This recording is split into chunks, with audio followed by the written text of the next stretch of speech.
ஓடு கைகோர்த்த நாயுடு ரெட்டி, மூட்டை கட்டும் ராகுல் காந்தி, தெலுங்கானா வானிலை மாறுது.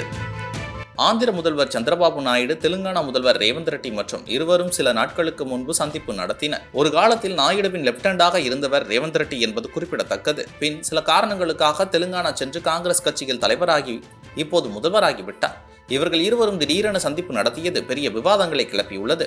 காங்கிரஸ் முதல்வர் ஒருவர் பாஜக கூட்டணியை ஆதரிக்கும் நாயுடுவை சந்தித்தது எப்படி என இந்தியா கூட்டணி தலைவர்கள் தலையை பிய்த்துக் கொண்டு இருக்கிறார்களாம். பாராளுமன்ற தேர்தல் பிரச்சாரத்தின் போது சனாதனம் குறித்து பேசிய உதயநிதி ஸ்டாலின் தண்டிக்கப்பட வேண்டும் என்று தெலுங்கானா முதல்வர் ரேவந்த் ரெட்டி பேசியிருந்தார். அது மட்டுமல்லாமல் அம்மாநில முதல்வர் ரேவந்த் ரெட்டி தெலுங்கானாவில் அரசு நிகழ்வில் கலந்து கொண்ட பிரதமர் நரேந்திர மோடியின் மேடையில் இருக்கும்போது அவரை அண்ணன் என்று கூறியதுடன் குஜராத் மாடலை போல் தெலுங்கானாவும் முன்னேற்ற வேண்டும் என ரேவந்த் பேசினார். இதனால் கடுப்படைந்த ராகுல் காந்தி எப்படி கூட்டணியில் இருக்கும் உதயநிதி தண்டிக்கப்பட வேண்டும் என கூற முடியும், இனி சனாதனம் குறித்து பேசக்கூடாது எனவும், பிரதமர் மோடி குஜராத் மாடலுக்கு எதிராகத்தான் நாம் அரசியல் செய்கிறோம், அப்படி இருக்கையில் எவ்வாறு பிரதமரை புகழ்ந்து பேசுவீர்கள் என ரேவந்த் ரெட்டியை கடிந்து கொண்டுள்ளார். முதல்வர் பதவியை அளித்தது, அதை காப்பாற்றிக் கொள்ளுங்கள் என ராகுல் காந்தி கூறியுள்ளதாக தகவல்கள் வெளியானது. ஏற்கனவே தெலுங்கானாவின் முதல்வராக ரேவந்த் ரெட்டி தேர்வு செய்யப்பட்டதற்கு காங்கிரஸ் கட்சியில் எதிர்ப்பு கிளம்பியது.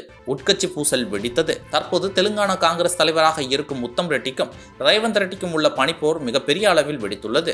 மேலும் காங்கிரஸ் மூத்த தலைவர் மல்லுபாட்டி, விக்ரமார்கா போன்ற சில தலைவர்கள் ரேவந்த் ரெட்டிக்கு எதிராகத்தான் செயல்பட்டு வருகிறார்களாம்.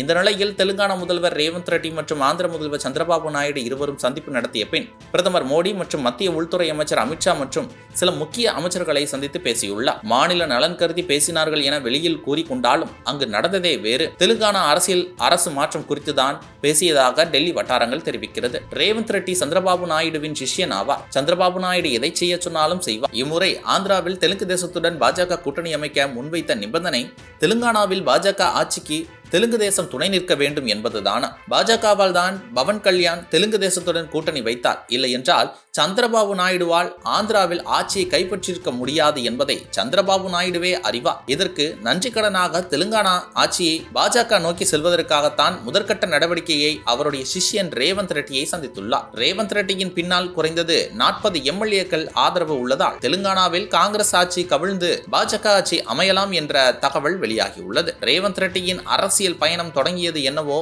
RSSின் மாணவர் அணியாக ABVPயில் இருந்துதான் என்பது குறிப்பிடத்தக்கது.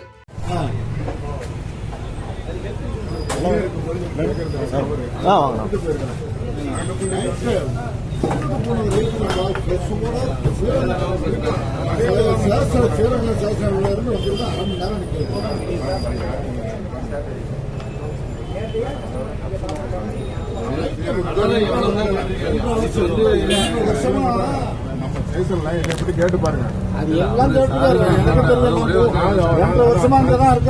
நானும் கண்ணியமா நடந்துக்கிற ஒரு ஆள் தான்.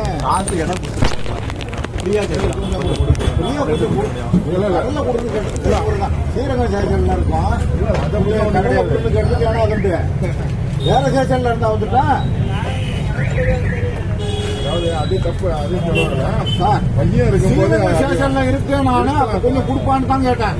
வேற ஸ்டேஷன்ல இருந்து அது தவறு இல்ல.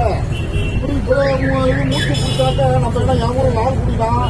ஸ்ரீரங்க ஸ்டேஷன்ல இருக்க கொஞ்சம் கடலை உடல் கட்டணும் கொடுக்கூடாது.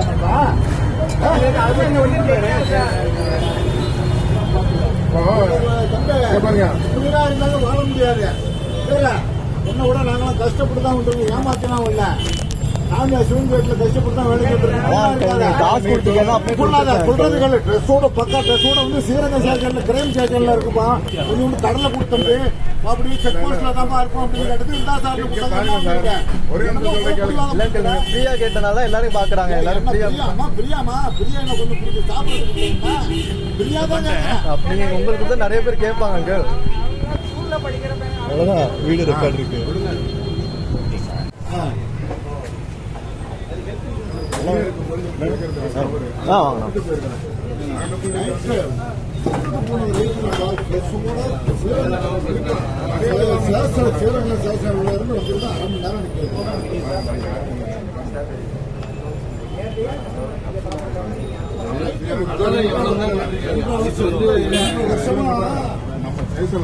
கேட்டு பாருங்க.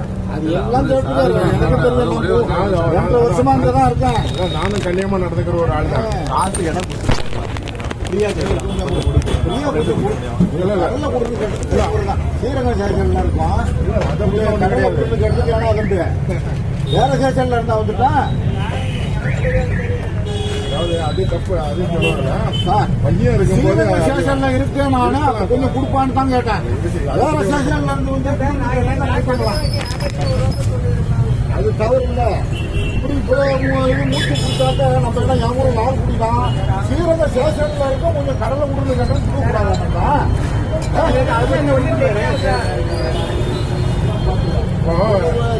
பாருங்க இப்படிதான் இருந்தாலும் வாழ முடியாது இல்ல என்ன விட நாங்களாம் கஷ்டப்பட்டு தான் விட்டுருங்க ஏமாத்தலாம் இல்ல நாங்க சிவன்பேட்டில் கஷ்டப்பட்டு தான் வேலை சொல்றது ட்ரெஸ்ஸோட பக்கா ட்ரெஸ்ஸோட வந்து ஸ்ரீரங்க ஸ்டேஷன்ல கிரைம் ஸ்டேஷன்ல இருக்குப்பா கொஞ்சம் கடலை கொடுத்தோம்ட்டு அப்படி செக் போஸ்ட்ல தான் இருக்கும் அப்படின்னு கேட்டது இருந்தா சார் ஒரே ஃப்ரீயா கேட்டனால எல்லாரும் பாக்குறாங்க. எல்லாரும் ஃப்ரீயா பிரியாமா பிரியாணி கொஞ்சம் பிடிச்சி சாப்பிடுறது பிரியா தான் நீங்க உங்களுக்கு தான் நிறைய பேர் கேட்பாங்க அங்கிள்.